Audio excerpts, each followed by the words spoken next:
Morning, a group of Richmonders is fighting to reopen the historic springs. They started a petition to bring back the natural water source they say provided fresh and free water for years before it shut down in 2013. 8 News reporter Sarah Molina shows us how. Now, this big divot I'm standing here is actually all that's left of Fonticello Park's historic springs. Now, as I walk to the middle here, you can see water used to come out of here, and people were able to bottle that up and walk up those steps to take it with them.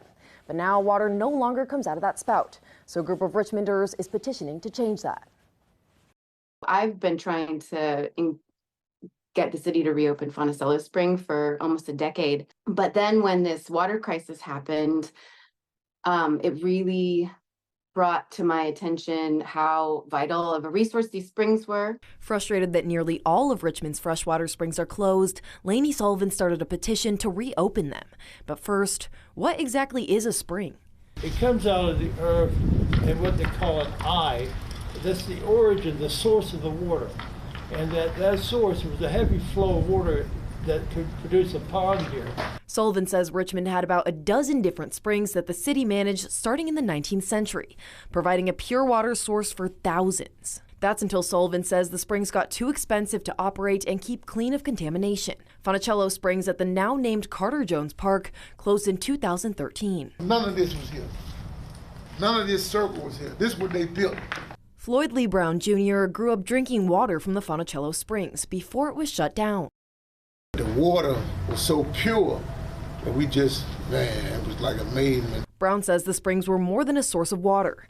They were a source of community. Always somebody at the spring. The older gentlemen in the neighborhood, they used to ride down here on Saturdays in their car. They come down here, got a chair, sit out here and talk to us, give us some knowledge. Then in the 1980s, there was an algae water crisis in Richmond, and Brown says that brought out even more people to the springs, something he says it could have been useful during last week's water crisis.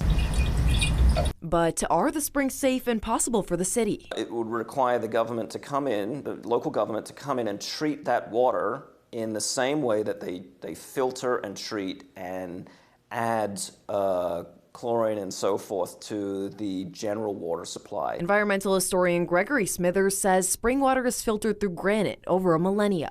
And since the city is constantly updating the chemicals they use to treat our land, it's not as safe to drink as it once was. Even if they boiled that water, there would still be bacteria that survived and levels of material and turbidity in that water that runs the risk of making people sick. Smithers says it's possible, but he thinks it's unlikely that the city would put money and years of testing into it. But with over 1,000 signatures on the petition, it seems some Richmonders are ready to fight. When they redesigned it, it was like, man, we lost something. We lost something in the community. Now, while Smithers says it'll take years to get these springs functioning again, he also says it'll take the city at least a decade to fix its infrastructure, which is why the water crisis continued. So if you want to free this spring, the full petition can be found on our website at WRIC.com. In Richmond, I'm Sarah Molina, 8 News.